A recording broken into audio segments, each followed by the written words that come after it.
Happy Tuesday, everyone, and welcome to the latest edition of Richard Skipper Celebrates. Who or what are you celebrating today? For those of you who are here for the first time, welcome. My show is all about celebrating life, celebrating art, celebrating whatever it is that we can find the time to do so whenever we find the time to do so. And I am so excited about today's show, and I can't wait to bring her on, so I'm going to bring her right here. Donna Hayes is here. Hello. And Donna and I, full disclosure, we actually worked together several years ago when I helped do the press for her show at the Metropolitan Room. Now, the Metropolitan Room is no longer there, but Donna is, and so am I. And Donna, today is an exciting day for you. Yes. Because this book, These Broken Roads, is released today. Yes, absolutely. Very excited. Now, first of all, your incredible director, who I love, love, love. If she's not watching live, hopefully she'll catch it later. And that's Gretchen Reinhagen. Yes, she's And fantastic. she's the best. And Gretchen reached out to me a few weeks ago and asked if I would be interested in having you come on the show, because not only are you doing this, but you are returning to cabaret as well with a show that you've built around this story. And it's going to be at the Cutting Room, and that's coming up on the 6th. And we're going to talk about that a little later. Sure. But I always begin my shows by asking my guest, who or what have you celebrated today, other than the fact that your book has come out today? That's such an interesting question. You know, throughout the book, there was a lot about my grandmother. And today, just coming to terms with the fact that the book is now out there in the world, and she played such a great role, a great role model for me, certainly for the first 14 years of my life. I would celebrate her. I would celebrate her today. Well, I have to, and you begin by you being, you're 5 years old, and the opening words of your book. Yes. And it's very interesting because I always ask my guests to send me a 5-year-old photograph of them, because to me, the 5-year-old self is the purest self. Sure. It's before life begins to tell you who you should or should not be. Absolutely. And all of the layers are there. You lived with your mama and dada, who were Yes. not your mama and dada. Correct. That's what you referred to as your grandmother, and he was your step grandfather. Correct. Okay, so here's this photograph, and I love this photograph. So you've got this book photograph also at the very beginning of your book. When you look at this photograph and you see all that has transpired in your life, the good, the bad, the ugly, everything, what do you think of when you see this photograph? I just remember at that point in my life just yearning for my mom. I wanted to be with her. And it was, it's a very poor area where we lived. And my grandmother was just a wonderful human being, but I wanted to be with my mother. And I just remember the scenery and the leaves and the animals and just this amazing landscape. It was a really, really beautiful space where we lived, but inside I've always yearned for my mom. And I know that, and my dad. I didn't really know him, but more so for my mom and my dad. And as you can tell, as you will read in the book, I literally would pray to their pictures. Yes. I love how I believe they can hear me. The imagery of those photographs and the fact that you would look at those photographs and that was your prayer. And I believe that prayer, whether you call it God, higher power, whatever, that energy that was coming through those photographs was very, very real for you as a young girl. You also open your book with a very interesting story of a cow being slaughtered on the farm. So very early on, as a child, you learn to deal with loss probably better than most people do by the time they're in their 20s. Right. Loss, and there was that sense of loss, but there was also the need or the desire to save. And that, carried throughout my life. But that was a tree at the front of the house, and we had this whole herd of animals, whether it was pigs or goats or cows on this particular in this particular chapter, and the doomed animal would be brought up on that Friday night because the butchermen would come on the Saturday morning and they'd be there. And I knew the purpose. I knew whichever animal was tied to that tree, that was the doomed animal. And in my mind, I couldn't even sleep. I just wanted to go out and save them. And I would try many times, but I was just too small. I grew up on a farm in South Carolina, and I also, I mean, although my parents were still very much in the picture, I when I was 4 years old, my sister almost died, and so I went to live with my grandparents at a time where my parents and my sister were in hospice. My sister, God bless her, is still with us, if she's watching. But so I became very close to my paternal grandparents as Mhm. well. And I'm going to ask you a question, and only you will probably understand this. Mhm. But do you recall what those nights were like, the nights before these animals would go to slaughter? Because it's almost as if the animals had a sixth sense. They would howl in the night. Is that something that you also experienced as a child, that you could hear the sounds of these animals? I I would hear them rustling or moving about, or because they were tied to the tree, so they couldn't even lie down. But I was just so aware of their movement. I would just, I because my room where I slept was not far away from where that tree actually was. So I remember just hearing their rustling and their movements, and I remember thinking that they must sense that Hmm. what's going to happen, and maybe if I can untie them, they could run. And I would just say, I don't know what happened to them, but I remember hearing their rustling and their moving or their swishing of tails, what have you. And whenever I would go out, I would talk to them and I would tell them, once I've decided that I can't set them free, I would talk to them and I would say, you're going to cow heaven, pig heaven, goat heaven, or whatever the respective heaven was, and you're going to have lots of snacks, and you're going to see all of your friends. At 5 years old, you're going to see all of your friends. It's going to hurt, but just very quickly, and then you're going to be so happy. And I felt it was important each Friday night to tell that animal that, so that they could, know that I loved them and cared for them.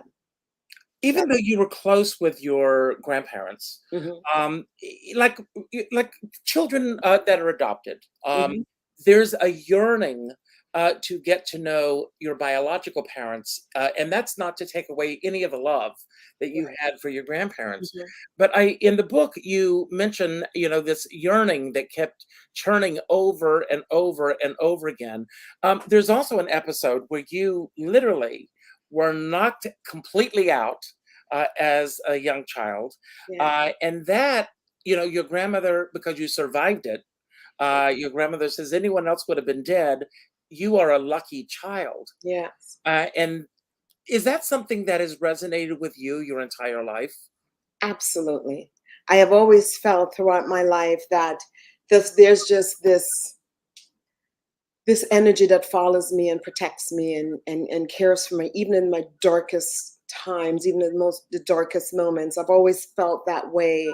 And I'm not sure, even as a child, I felt that way, but I'm not sure why or how. But I've always felt this sense of protection and care from this otherworldly energy. Nothing that scares me, nothing that I can see, but I've always felt that.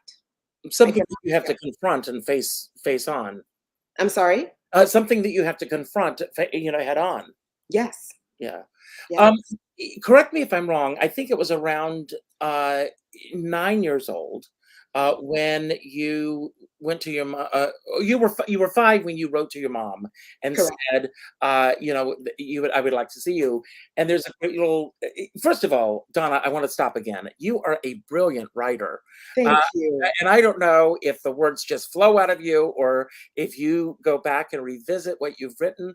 But as you're reading this book, I felt like I was watching a movie unfold in my head. Oh, thank you. Thank you.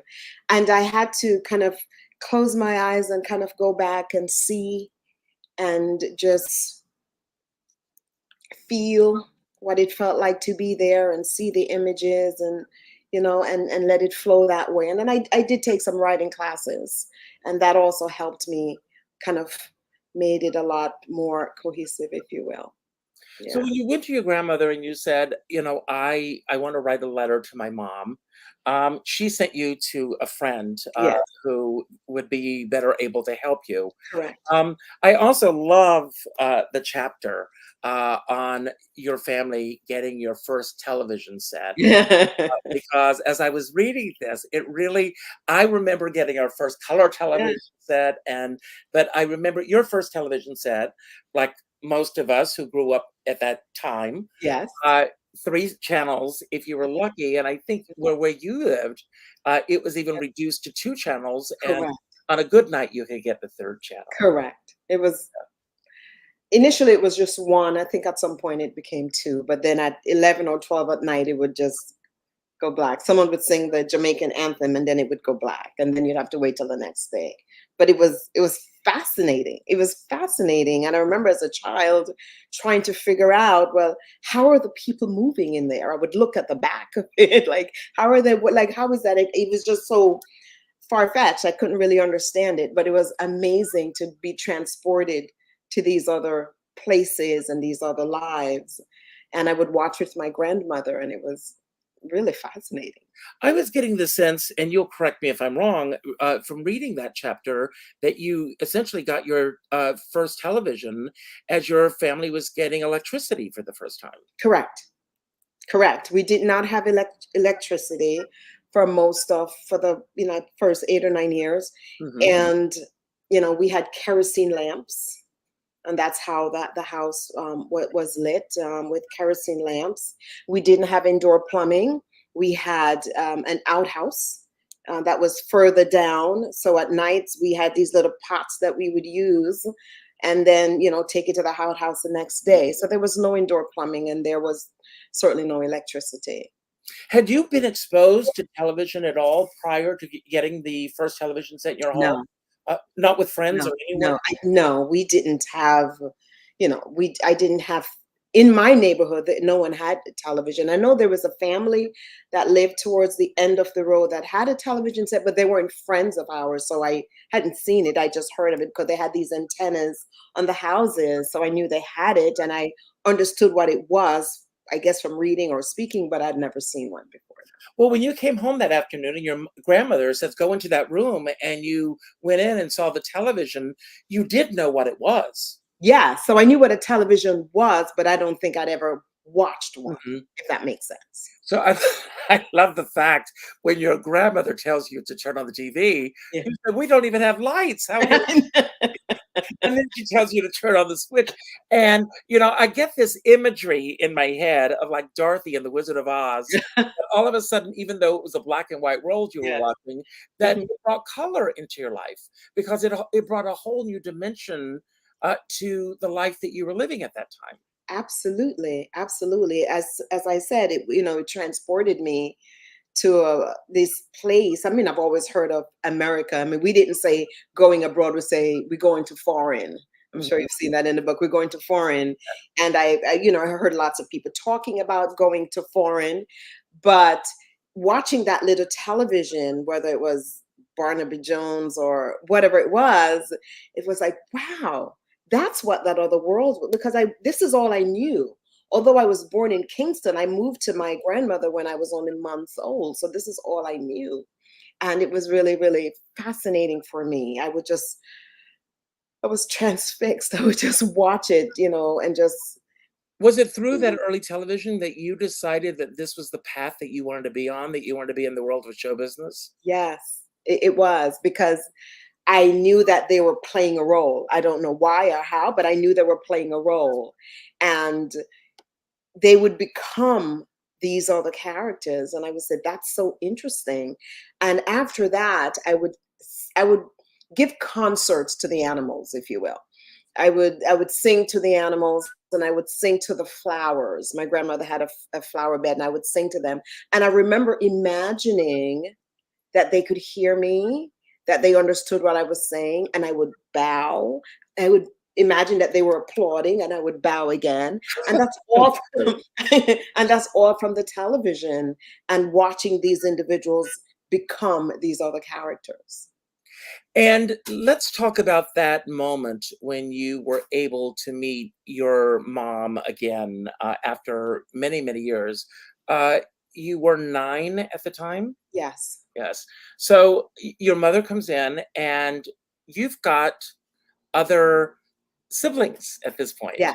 Yes. And I love this imagery in your book. You say that you had like this permanent smile on your Yes. face that you could Yes. not just get rid of. Yes, I could not, because first, Sherlock Holmes, he came to live with us. Then, then my mom visited with my sisters, and she left them, I think it was for about 2 years. And I just remember during that period of time being so happy and so complete. I didn't pray to the pictures as much because I had other people to talk to. I Mm. had other people to connect with. I would come home from school, we'd walk to school together, we'd come back together, we'd eat together, we'd play together. I just felt so less isolated until the time my mom came to visit. And I thought she was just coming to visit. And, when the morning, she had us all get dressed, and we were all sitting on the veranda. Mhm. And I thought we were going someplace. And I remember my mom saying to my sister, "Oh, get your stuff." And she didn't say goodbye. She just walked away. And that scene is permanently etched in my mind because it was such a devastating day, because I did not, it was what was given to me, this companionship was suddenly ripped away. And then later that day, Sherlock left, and I went back to this place of being completely isolated and felt completely abandoned. I think I kept referring to myself like a stray mangy dog or something to that effect. Yes. Now, I want to talk a little bit about your process, and then we're going to get back to the trajectory of this story as it Yeah. unfolds. Because Yeah. you can't put the book down, folks. So, I mean, obviously, as you were growing older, those earlier stories, you weren't writing, but you've got this sense of total recall. Yes. Um, did that come through the writing courses that you take? Are there years of therapy or anything that helped you get to this point? And do you keep a journal now? I And keep a journal. I've been keeping a journal since the early 90s. And I also have my old yearbooks from when I went to school in Jamaica. I even have the actual letter that I wrote to my mother. As you see, that's also in the book. Mhm, mhm. The actual letter that I wrote to my mother, and the letters that I wrote to my grandmother. So it was kind of easy to kind of pull it back. And then I also had many conversations with my sisters who, whatever I didn't remember, they remembered. Any gaps they could fill in. But also therapy, absolutely therapy. And a lot of things did come up during therapy, in addition to my writing classes, and a lot of writing, um, you know, things that we did to kind of help us understand and come back to take me back there. Also lots of pictures. So Oh, my yeah. mother has lots and lots of pictures. And I was able to, when I visited with her, to look at the pictures and say, so who's that and what is that and where is that? And slowly everything came together in that way. So it's a Now, combination of things. I'm slightly older than you are, but we did come through the same era. Uh, Mhm. so, but don't you feel that in today's world, that people are missing out by the fact that we no longer write letters, and that we no longer have photographs in the sense of the way that we had photographs then? I mean, things are saved on these little devices Yes. now, Yeah. and emails and everything. It's not the same. It is absolutely not the same. And, that's why I love journaling, because I actually write. And there's a process. There's something that happens when everything is coming through you, through this pen onto the paper.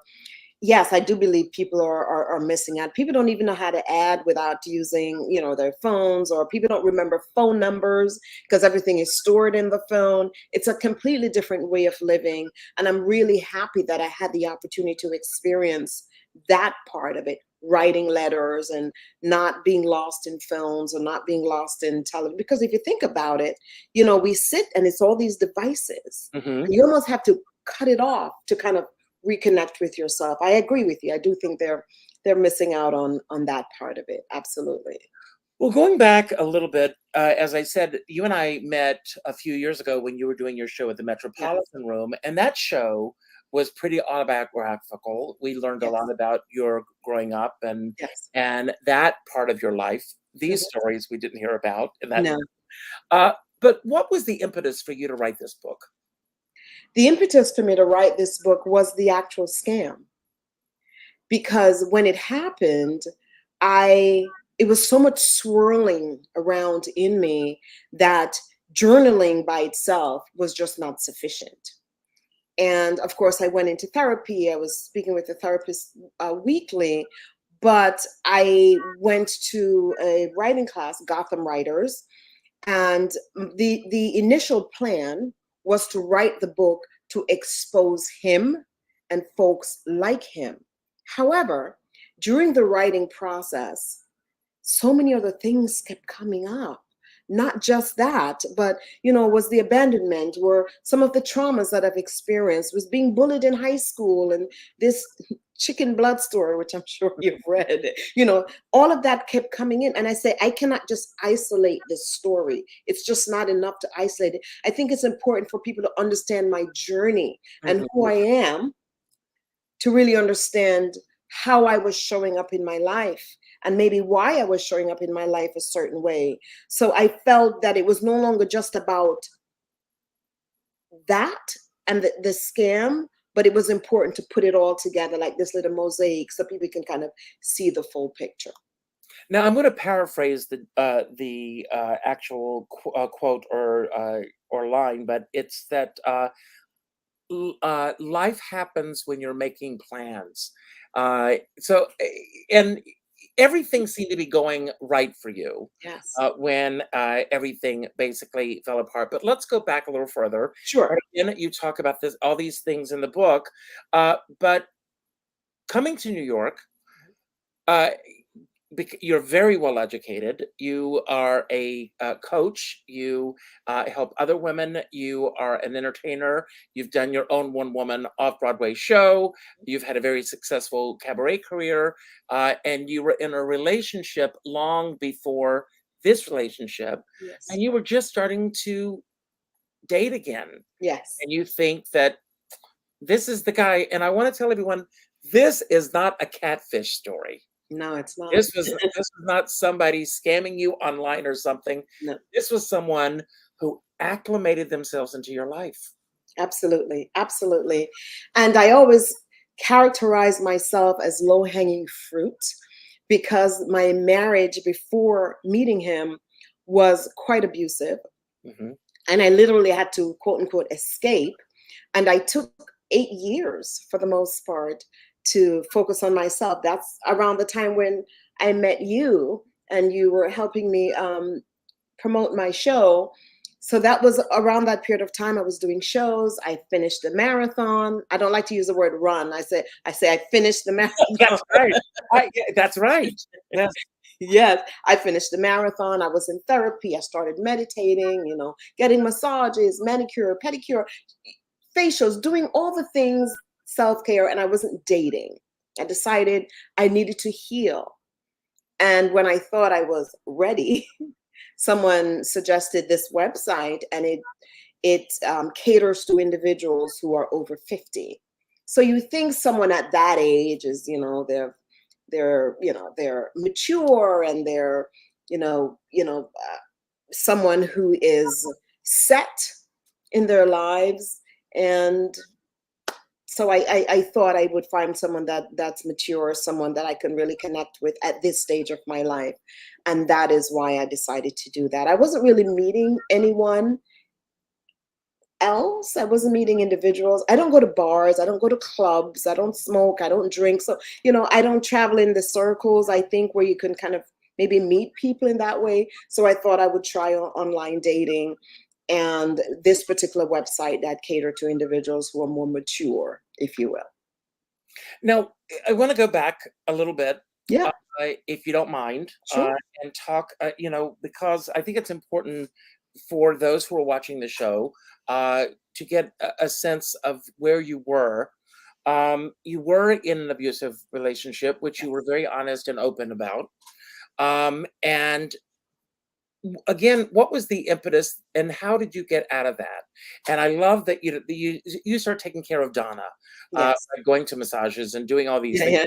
and also tapping into your creativity Yes. by doing your own show and doing Yes. your cabaret work and everything.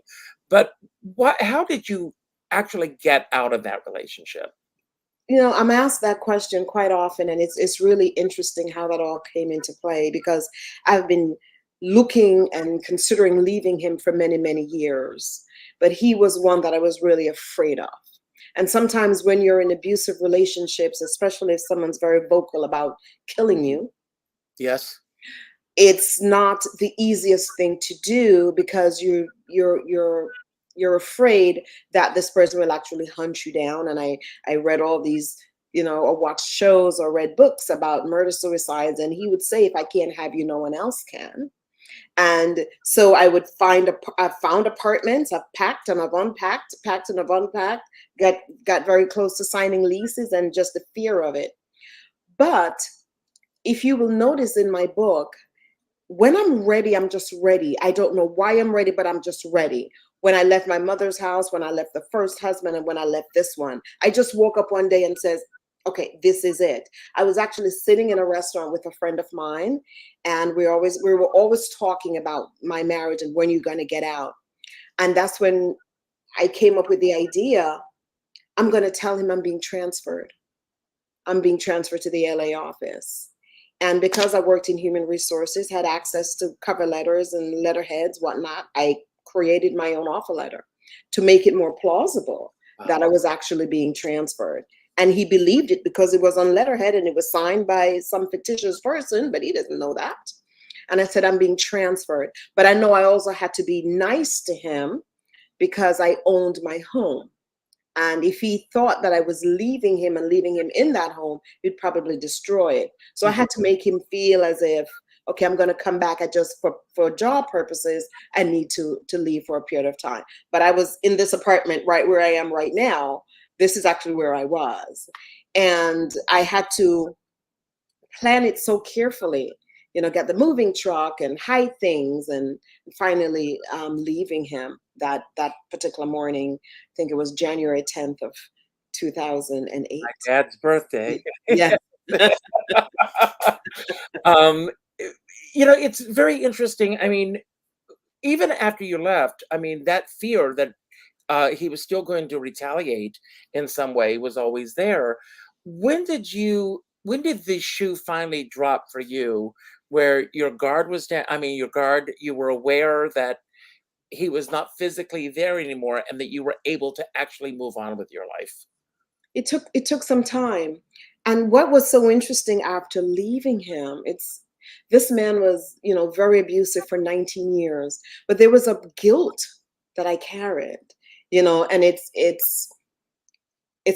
I now know it's a trauma response, but there was a guilt that I carried, like, oh my God, how come I left him? I need to go back. I hope he's okay. And, hope the dog is okay. And thinking about him as if he was really a child. And as my therapist now tell me, it was really a trauma response because that was your life for 19 years, and you became almost this caretaker for this man. So initially, when I would go to my office, I would take different entrances and exits. I wouldn't walk out the same door every day. I would, sometimes I'd use the back entrance, and I would get out and I would look, but it's Manhattan, you don't so many people around. And then one day I decided, a friend of mine called me to say he found out that you're not really in LA and wants to know where you're living. And I remember thinking at that moment, I'm not going to be afraid anymore. I'm just not. I'm going to be careful, but I'm not going to live my life in fear.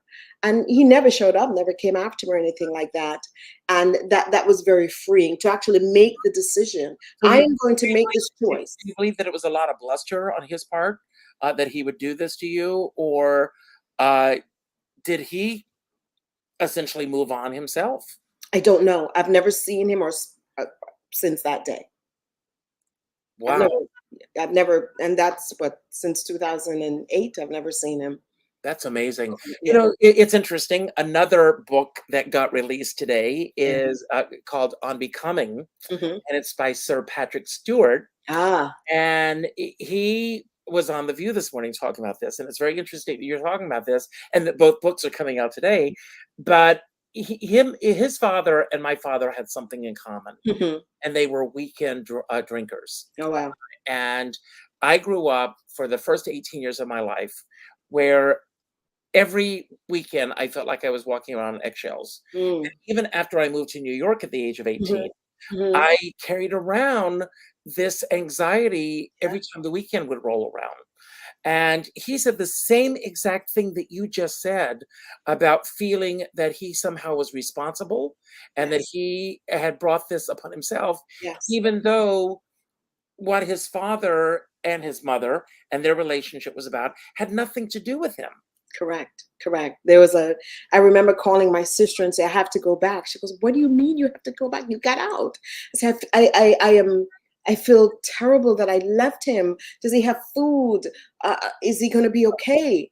And it's a trauma response. I mean, as time progressed, if I saw him now, I probably wouldn't give him a second thought. But in that moment, because I felt guilty for leaving him, and I felt as if I betrayed him by telling him that I was actually going to LA when I was actually here in my apartment, on the Upper East Side of Manhattan, and he's in Brooklyn with the dog. And I said, does he have enough money? And I've always, it's really, really an interesting thing. But I felt as if I was responsible, and there's a part of me that felt that I was to blame, Were and you that was ever betraying curious him. as to what had become of his life or anything after you had moved on? No, no idea, no idea. You just that was it and you moved on. Yep, that was it. So, getting back to this guy that you meet on the dating app, Mhm.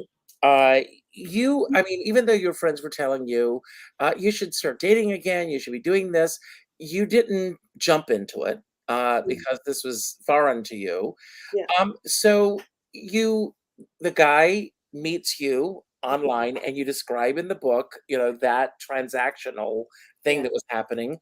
Yes. Take us back to that moment.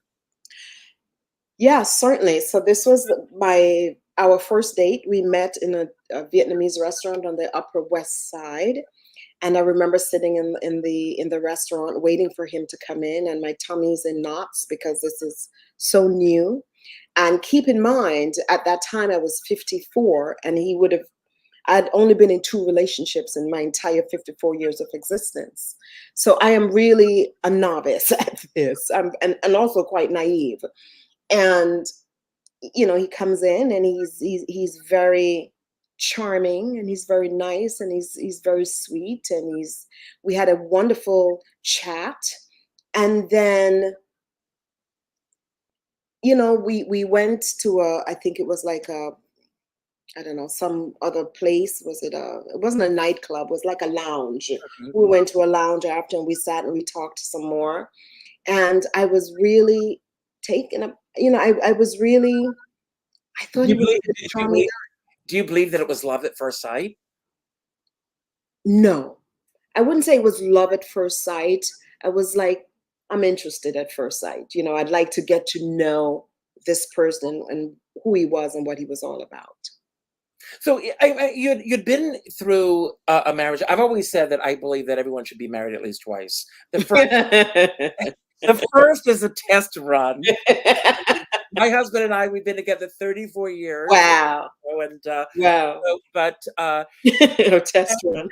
that you get to know who you are. I mean, it's very interesting because now there's the Golden Bachelor, and Uh-huh. I this know. well, So interesting. he was married for 43 years. He's a widower, and Wow. it was his daughters that talked him into getting out there again. So I like the fact that you say that this was not love at first sight, No. that this was that somebody that you wanted to get to know, Yes. because it's very obvious from reading your book and getting to hear your story Mhm. that you were not looking for, if you'll pardon me for going here, a Yeah. robin in the hay, that No, not at all. you were very seriously looking for someone, a companion. I really wanted companionship. And if you look at it, even though I was in, I had two marriages, I was in those marriages by myself. If you really think about it, I was in those marriages by myself. They were not present. They were not physically present. They were not emotionally present. They were just not present. When I lived with my mom, she was not present. When I was bullied in school, my daughter had just gone off to college, and it was my time. And I felt this was, to kind of start my life over and do all of the things I've wanted to do. One of the things that I wanted to do was have a relationship that was not dysfunctional. And when I met him, I had spoken to a few other people online, but he's the first one and I really wanted companionship. You get to a certain point in your life, you sit in the movie theater, it's nice to do it with someone else. You go Exactly. out to dinner, it's nice to have dinner with someone else. So that's kind of what But I have was. you ever been in a situation, Donna, where you're with someone and they will talk and talk and talk and talk about themselves, Yeah, and then you go home and you go, they didn't ask me one thing about myself. They right. don't seem to know who I am. Was he giving as far as giving a background of who he was about and what he was all about? He absolutely Or was. he He was. absolutely was. He told me all about, his sons and his mother and his sisters, and asked me questions about my life. But I now know that it was information that he needed for part of the grooming process. But in that moment, it felt as if he was genuinely interested in me, who I was. And And yeah, there are lots of people who just talk, talk, talk. It's all about them, them, them. No, it was definitely not that. but were these stories that he was sharing with you, were they factual? Were they absolutely legitimate? They were factual. I met his sister. I met his niece. I met his cousin. I FaceTime with his mom, who was really ill. I FaceTime with his son. He helped his son every night with his homework on his iPad. So yes, those things were true, those are things that he wanted me to know. He wanted me to see him as someone that is a decent human being, and someone that I can spend time with, someone that I can trust. And because I felt I was still quite vulnerable, I didn't think I was, but at that time I was still quite vulnerable, and I kind of went with it. Well, looking back, do you feel that he actually set out to do this to you, or do you think that this was something that this like an egg hatching, once the relationship was starting to unfold? Because I want to talk about two aspects of your life that were happening at the same time. Mhm. Number one, very successful businesswoman you are, and you were doing an off-Broadway show. Yes, I was. Yes, I do believe that was the plan, from the very beginning, because shortly after everything unfolded, within days, I went back on the website and he was back on with a different name, with a different profile. I mean, I mean, what was that like when you found that? Because when things began to unfold, and I realized that the house and all these things, I don't want to give too much away. I don't want to give too many spoilers away for those who haven't yet Oh, I'm trying to be very careful with my questions. have not yet read the book. But I kept saying to my lawyer, no, no, no, it's because his mother died. He's just having a breakdown. This is not him. This is not the wonderful human being who I spent every weekend with. We went hiking. We would ride the Staten Island Ferry just to ride the Staten Island Ferry. We would go to the movies. We'd go to the park. We'd go walking. We'd go to escape rooms. That was our thing, escape rooms. We would go to museums. I said, he was so sweet and affectionate and wonderful. This is not him. And my lawyer says, it is him. But that was a side of him. And I said, and then once it started sinking in, I said, let me go back on the website. I'm sure it's not, but let me go. And there he was, smiling back at me with a completely different name, and wearing one of my shirts, I might add, one of my running shirts. He was actually wearing that in one of his pictures. So yes, he did not even give You him. and I have to go out for drinks sometime. I don't drink either, so it'll be Yeah. like water. You have some seltzer. Uh, Yes. So he didn't even wait. He was back on the website within days, saying that he was an accountant, saying that, he loves God and sunsets, what have you, and how of a wonderful human being he is. And I immediately contacted the website and I made them aware. They did their research and they came back to me and it says, we're not at liberty to tell you what we did, but I want you to know that we have addressed it. Wow. Not really sure what that meant. Yeah. When people get into relationships, Mm-hmm. one of two things happen. Number one, you can't wait to show them off to your friends. Yes. And so your friends start coming into the relationship. Mm-hmm. Or in some relationships, the couples basically become isolated. Mm-hmm. I mean, before Danny, I was with this guy, Frankie. He has since passed on. May he rest in peace wherever he is. Mm-hmm. But it was after we broke up that all of my friends were saying we never liked him. He was not good for you. We don't like the way he treated you. All these things. Which of those two columns were you in? Were you sharing him with your friends? Were you pretty much off on your own, the two of you? Well, he met one of my best friends. He met my sister. He met both of my nephews, and he would FaceTime with my daughter every Sunday. He was a catch me if you can kind of guy. Right. That's what it was all about. But after it all happened, there were people who met him said, that guy I had really bad vibes. Yes, there was something about him. And they told me afterwards that they did not like him and the reasons why. But no one told me that during. Feelings, and that's why they didn't tell you. Yes. It's not that they weren't caring or anything. Correct. So again, I mean, there's so many questions, Donna. The book is it's incredible. And I don't want to give away anything, but I want to entice people to buy the book. Let people know when you first started to pick up the clues that something was a little awry with this guy. I think his professing his undying love to me within, I think, maybe 2 or 3 months. And I remember thinking to myself, that's a little soon. That's a little early to say you're in love with someone. Now, I know people who have met and, fallen in love immediately and go on to have wonderful, happy lives. So that was one thing. The second thing was he did not spend Christmas or Thanksgiving with me. And he says, because my mother's dying and this will more likely be her last holidays. So I want to spend them with her. And I thought it would be insensitive of me to say, well, I want to spend, so I'm like, okay, that's fine. But I also thought that was weird. Maybe he could spend time with his mother and then maybe come and have dinner with me or something. I remember thinking that. And the other thing was I have never been to his apartment. And this is how he used information that I gave him. I am deathly afraid of all things rodents. If I see a rat, I may run out into traffic. Just terrified. And I mean, and if you read the book, you may know why I'm so terrified of rats. Okay, so he used that. He says, in my building, there are lots of rats.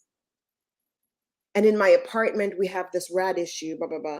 You could come by, but you're going to be very uncomfortable because they're, and I said, okay, I'll wait for you guys to fix that because I don't want to see rats. But there were no rats. He was a rat.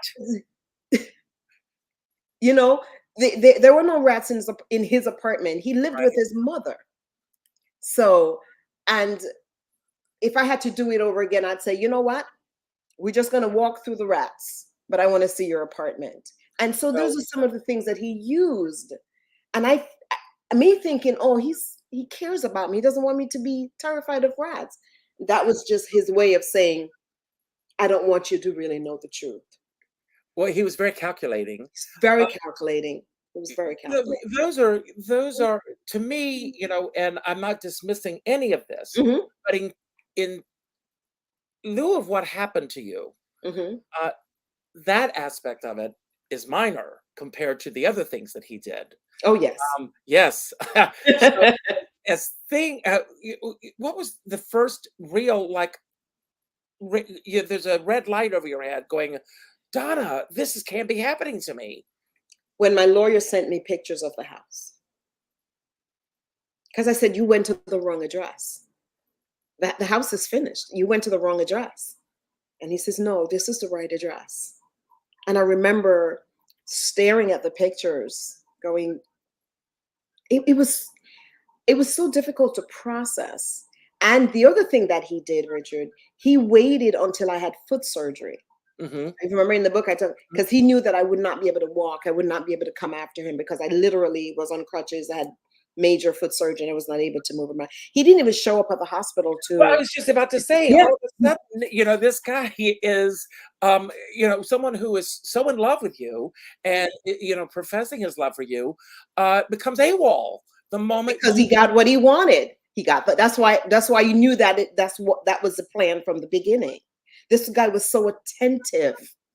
When I say incredibly attentive, he was great to talk to. He was just indulged me with just being there for me, really being present. And the moment you got the money, you disappeared. That means that's what you were after all along. Well, I mean, you went there. Yeah. So, but this money that he got, Mhm. I mean, and it was not just a few dollars, folks. No, it was a lot of money for a house. Yes. Yes. And when you just realized this, I mean, your whole world must have felt like, that, what has happened to me? Absolutely. I stayed in bed for 6 days. I could not move for 6 days. I had people coming to check on me. But, fast forward after I went to the FBI. I had to Google, how do you contact the FBI? But I contacted the FBI, the FTC, the district attorney, the police office, the precinct. I went to the IRS. I went any and every place that could potentially go after him. And after I won a judgment against him, a lot of enforcement companies kept calling saying, okay, because they're seeing dollar signs, because if I get money, they're going to get a percentage. And they kept calling and calling and calling. And one day I said, you know what? What's the worst that could happen? At a minimum, I make his life miserable. And I get this woman from this enforcement company who went after him. Now he lives up. Keep in mind, he had a girlfriend all along, all throughout. She just said, everyone. Yes. It was a woman that. Yeah, he was with someone all along. No, but I'm saying that it was a woman that went after him. Yes, it was a woman that went after him. But all throughout my relationship with him, he was already in a relationship with someone else.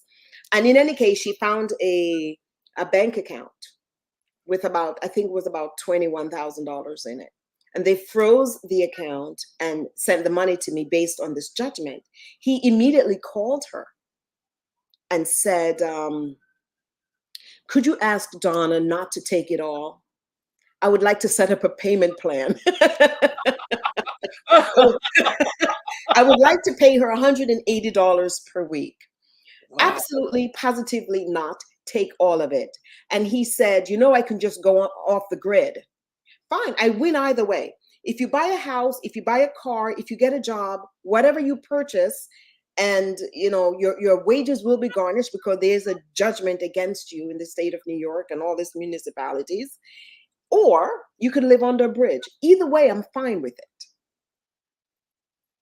Well, as I said, it was a woman that went after him. I mean, what was the feeling from a lot of the men that you went after to help you out of this situation?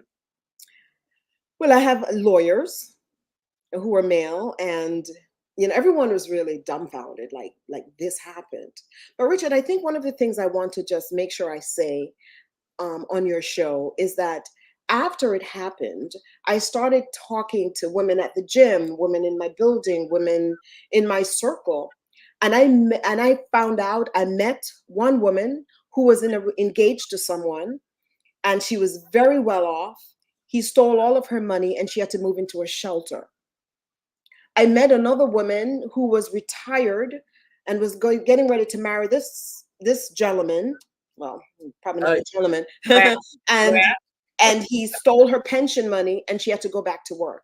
And then I met another young woman whose boyfriend took out all these credit cards in her name and ruined her credit. And the common denominator here among all three of these women and others were shame. I am ashamed. I don't want to talk about it because how could I let that happen? And so that's why a lot of people do not come forward to talk about scams. Because when you think of the traditional scam, it's someone hiding behind a screen in a faraway land, not someone who has actually immersed themselves in your life, where you see them every day. You don't think of that as a scam. And I think we need to shed a light on this. And that's why I'm like, then I'll be the spokesperson. I'll write a book.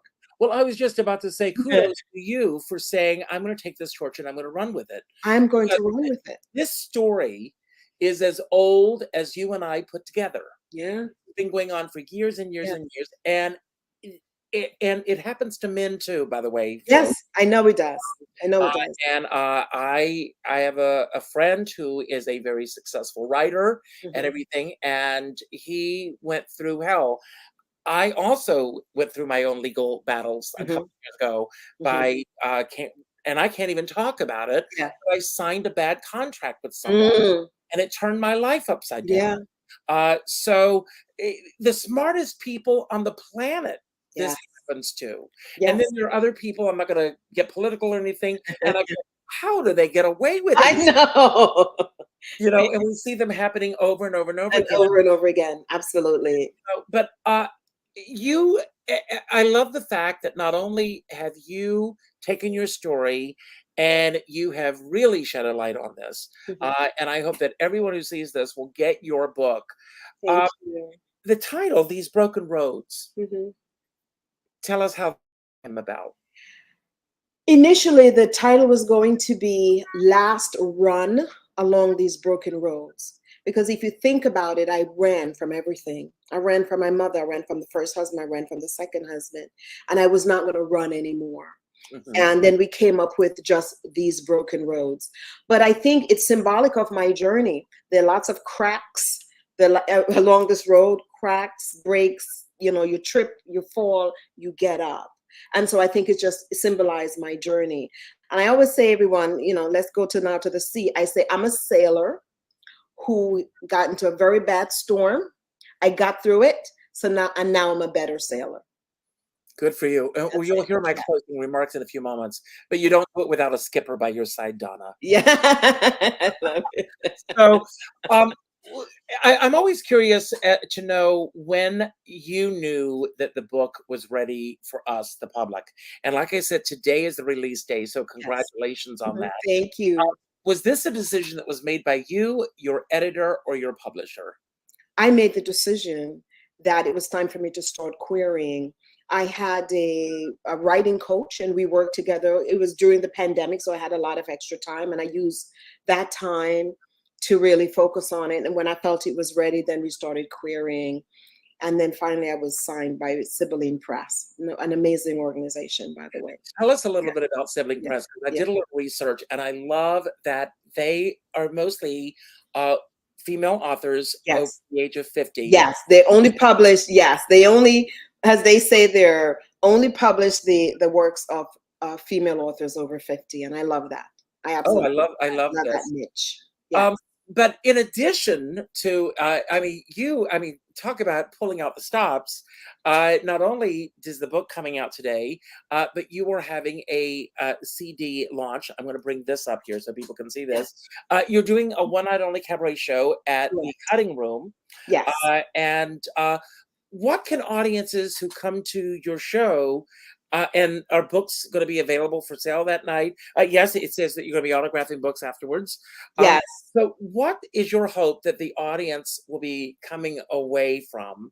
And I want to talk a little bit about your team in just a moment. Sure.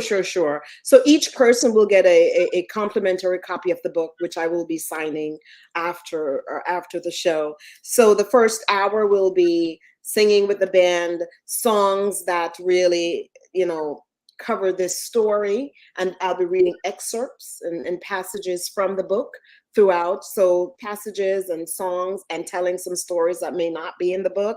And then after that, I will be signing books. It's a celebration. I'm fine. I'm You're doing well. you are a I'm survivor. fine.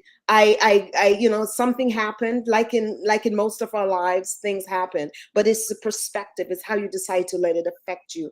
And I decided that it was an opportunity for me to help, to motivate, to inspire, to help someone else that may not feel as if they have the courage to use their voice to talk about something that happened to them.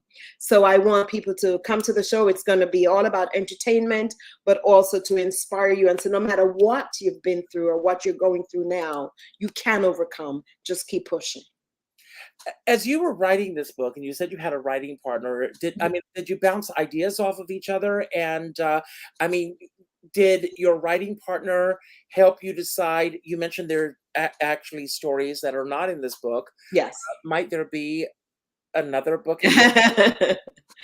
Yeah, possibly. But I went to Gotham Writers, and there were other writers there, and we would write chapters and critique each other's work, and got a lot of feedback that way, and then worked independently with my writing coach to kind of fine tune and refine different parts of the book. Yes. Out of all the hats that you wear, and I've got on the bottom of the screen here, some of the different hats that you wear. Out of all the hats that you wear, which one do you feel that you're wearing the most comfortably these days? Wow, that's very, very interesting. I love being a coach. After 30 plus years on Wall Street, I love being a coach because I think my human resources experience now, really, that really helps me to pull people in and to help people, hold up the mirror so they can kind of see a different way of looking at things and reframing things and finding empowerment. So I love that piece of it. Love being an actress. I love that. But I would say being a coach, if I had to, and I have to pick two. I have to be coaching and acting, those two. I'm also a Zumba instructor. I love that as well, but I would have to say coaching and acting. Well, I want to also talk about your publicist because your Yes. publicist is wonderful. How did you two meet?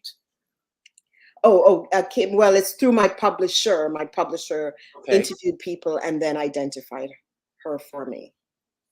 Yeah. And then Gretchen Reinhagen, who Gre- Gretchen and David Gaines, as you know, is the musical yes, director, and then Don we Kelly.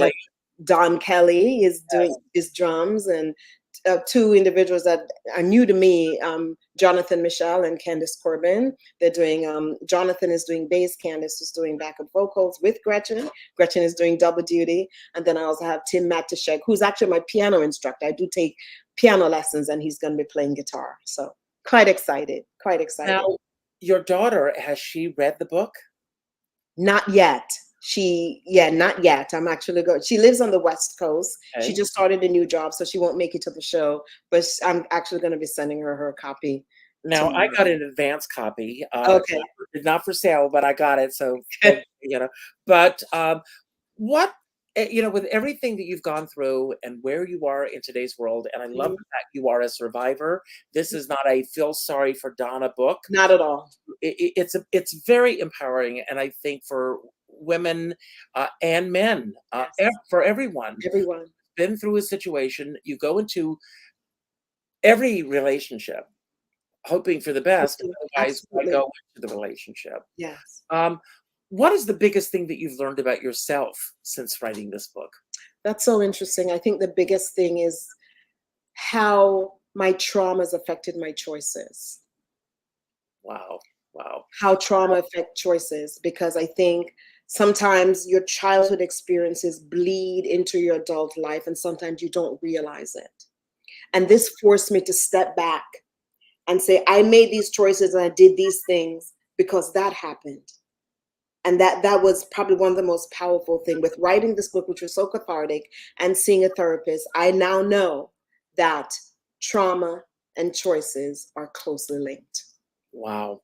Well, don't go anywhere for a moment because I'm going to give my closing remarks and then I want you to give your closing remarks. Sure. It can be about anything that we spoke about that you want to build upon, anything that we didn't talk about that you wish we had, or just any final message that you want to leave for everyone who's watching. And when you say goodbye, the credits will roll so you don't have to worry about how to end the show. I'll Okay. take care of that. So I want to thank everyone for being here today. This, as I said, These Broken Roads, it's an amazing read. I couldn't put it down. From the moment that it arrived, it was like, and then what happened? And then this happened, and it's great. And it's great learning about the trajectory of your life leading up to these events. Yes. That was exciting for me as well. What I would like everyone to do who sees this show, whether this is now or on the replay, please leave a comment on YouTube and share this. More and more people need to hear this story. By doing so, what that will do is it will elevate the ranking of this video, and more people will be able to find it and see it. So make sure that you do that. And if you're not a subscriber, consider subscribing. No cost to do so. So please consider doing that as well. Call your favorite bookseller and ask for this book. And if they don't have it, suggest that they get it. And if it's something that because trust me, if you do that, booksellers want to know what readers are buying. You can go to Amazon.com. It's Barnes & Noble. You can find it at most booksellers, but call your favorite bookseller because I believe in supporting our independent booksellers. And this book should be on every bookshelf everywhere in the country. I end every show by telling everyone to go out and do something nice for somebody else without expecting anything in return. What I want you all to do is, again, purchase 2 copies of this book. Keep one for yourself, and then go to your Facebook friends list. And the 6th name that pops up, send a copy of the book to them. And you can even get Donna to sign it for you if you show up at the cutting room on the 6th. This Friday night. So by all means, everyone support Donna, support this book, and support writers everywhere. And go see a live show. There's nothing like it. I have a dear friend, and he says, we're all in this together, but we're in different size boats. We're all in the same storm. And I always say, I don't care what size boat you're on, as long as you have a skipper by your side. And with that, Donna, it's so good to reconnect with you. I'm going to leave the screen, and it's all yours, and you've got the final word. Sure. Donna. First, I'd just like to thank you so much for having me on your show. It was just wonderful talking with you. And I really am very grateful for the opportunity that you just gave me to be on your show. It was really wonderful. You know, I would end by telling people, you know, no matter what you're going through in life, you're enough. You're enough, and you've always been enough. And I would hope to perform for you and celebrate this book with you at the Cutting Room, thecuttingroomnyc.com for tickets. You'll also get a free copy of the book. And I just wish everyone lots of joy, lots of beauty, lots of success. Richard, again, thank you so much for having me on your show.